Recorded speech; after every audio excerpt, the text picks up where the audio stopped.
In northern India, hunters discover a giant paw print that belongs to an Indian tiger. They find the tiger in a tree and aim their guns at it. They watch as the tiger jumps to the ground. It is rendered unconscious by a strange mechanism that sprouts from the ground.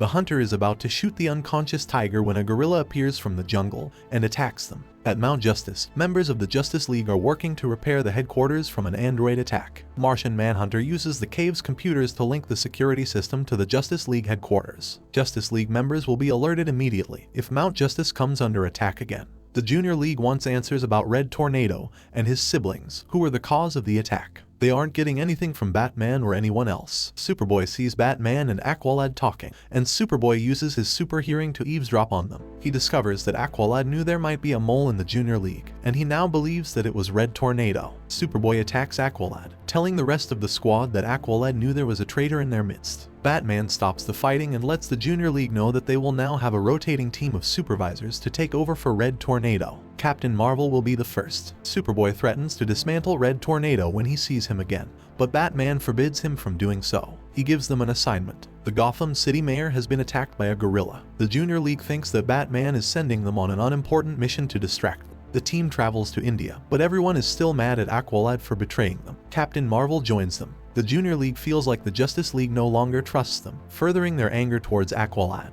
In the jungle, the team splits up, fractured by the secret in the attack. Robin and Kid Flash are especially angry with Aqualad as they form the Junior League together and leave without him. Miss Martian goes with Artemis and Superboy heads out on his own. Aqualad leaves with Captain Marvel. From the trees, we can see a pair of glowing red eyes watching them. Aqualad and Captain Marvel find tracks that suggest the mayor was telling the truth. As they are discussing everything that has happened, a pair of crazed elephants who have been fed cobra venom attack. The remaining heroes are attacked by a variety of animals, wolves, vultures, and alligators all fed cobra venom, and they wearing strange collars around their necks. While fighting one of the elephants, Aqualad hits the collar and it falls off. Instantly the elephant loses interest in fighting and walks away. The same thing happens when Captain Marvel removes the collar from the second elephant. Aqualad realizes that communications are down, and Miss Martian did not establish a telepathic link, so the team is not communicating. Captain Marvel tells Aqualad that it is his job to be a good leader. He tells Aqualad that he must take charge and begin giving orders and doing what is necessary, even if it is unpleasant. Miss Martian telepaths Aqualad and tells him that the collars are the same ones used at Belle Reve prison. As they are talking, Captain Marvel spots a tiger wearing a collar and takes off after it. He reaches the tiger and leans down to remove the collar, but he is trapped by the machine and his powers are disabled. The gorilla finds him. Aqualad convinces Miss Martian to establish a telepathic link between the Junior League members. Once she does, the team continues to be bitter with Aqualad for not trusting them. Aqualad discovers the posts and tells the team that Captain Marvel has been captured. They need to work together to save him. They can elect a new leader after the mission if they want. In a lab, Captain Marvel is strapped to a table, wearing a collar, his powers disabled. A voice from the dark tells him that a surgical procedure is about to be performed on his brain. The Junior League finds the lab and disables its shields, but the alarm system announces its presence. The Mystery Man sends the gorilla after them while he prepares to remove Captain Marvel's brain. Venomed monkeys attack the team, who work to remove their collars. Although they can defeat the monkeys, they have a harder time with the gorilla, who is much stronger, and it does not have a collar on. Inside, the villain reveals himself to be a giant brain in a robot suit. Before the brain can cut open Captain Marvel's head, the tiger attacks it, still grateful for when Captain Marvel tried to save him. The Junior League manages to infiltrate the lab. The brain and the gorilla capture the team in one of their traps, but Miss Martian uses her telekinesis to turn off the machine. The team, along with the tiger and a white wolf, loyal to Superboy for freeing him, surround the brain and the gorilla. The brain, realizing he is outnumbered, turns the lights off and escapes. The team frees the rest of the animals, but Superboy decides to take the white wolf home as a pet. Robin confronts Aqualad about not telling them about the mole. He explains that he got the information from Sportsmaster, and he didn't want to divide the team over a false accusation. They forgive him, and decide to keep him as the team leader. In Fawcett City, Captain Marvel enters his apartment, and turns back into his alter ego, a young boy named Billy. On episode 14, in Metropolis, a young woman is walking her dog when the tentacles of a giant plant emerge from beneath the sidewalk. In an unknown lair, two shadowy figures are watching the scene unfold.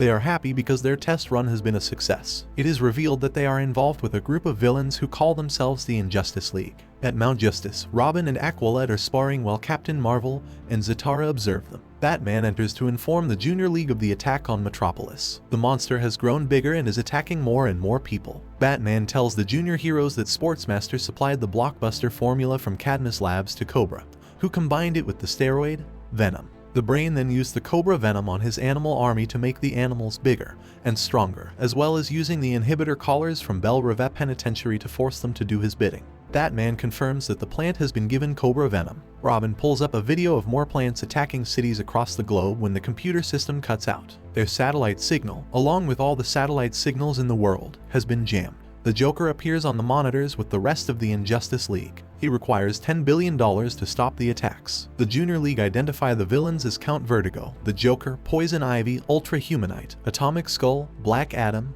and Watan. The Justice League is dispatched to handle the plant monsters, so Batman sends the Junior League to find and shut down the central operation. Zatara uses his powers to locate the center in the bayous of Louisiana. Batman, Zatara, and Captain Marvel head to Gotham City to take down the plant before it destroys everything. As they fight, the plant releases a noxious gas that knocks unconscious anyone who breathes it in.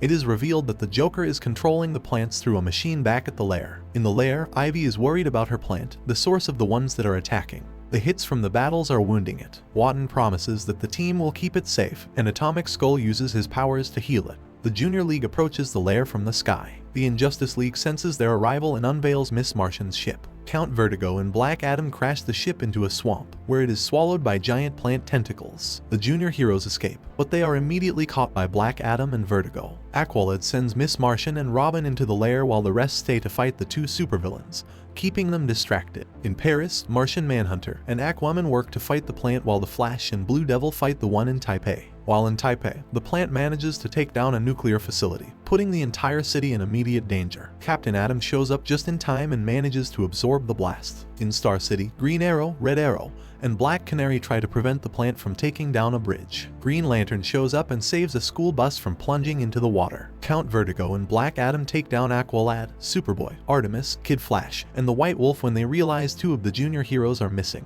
Robin and Miss Martian find the Injustice League's control center. Robin realizes that the plant at the lair is acting as an antenna to the other plants around the world. Before they can do anything about it, they are captured by Poison Ivy and Ultra Humanite. Poison Ivy grabs them and imprisons them with her plants. Ultra Humanite is about to shoot them when Miss Martian uses telekinesis to temporarily control his mind, causing him to shoot the plant and free them so they can escape. Around the world, the Justice League attempts to fight the plant monsters, but they are unable to defeat them. Back in the bayou, Watan has created an impenetrable cage with his magic to hold the other Junior League members. Aqualad tries to use sorcery to escape, but he is unable to. Miss Martian's plane finds them and frees them by breaking Watan's concentration. As a team, they fight the Injustice League. While the villains are distracted by fighting, Robin plants bombs in the plant and blows it up. The villains are furious and attack the Junior League with fervor. Using the teamwork they have built through fighting together on missions, the Junior League hold its own. Aqualad is worried that the supervillains are too strong and that the team will lose. He calls for Miss Martian's ship,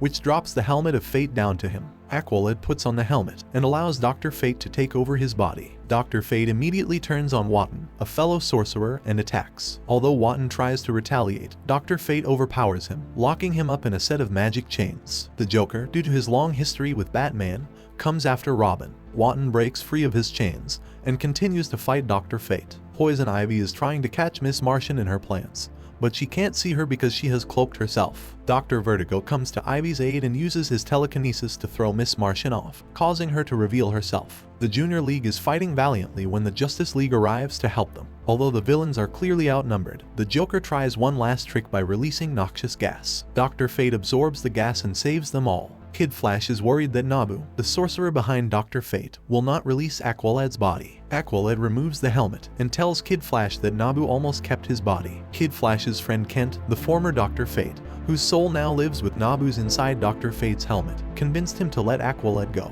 Although Batman believes the Injustice League was the Shadow Society behind all the attacks the Junior League has faced, it is revealed that the Injustice League was just a cover. The real Shadow Society, the Light, is made up of Vandal Savage, Queen Bee, Ra's al Ghul, Ocean Master, Lex Luthor, Clarion, and the Brain. They are happy because their secret society remains a secret.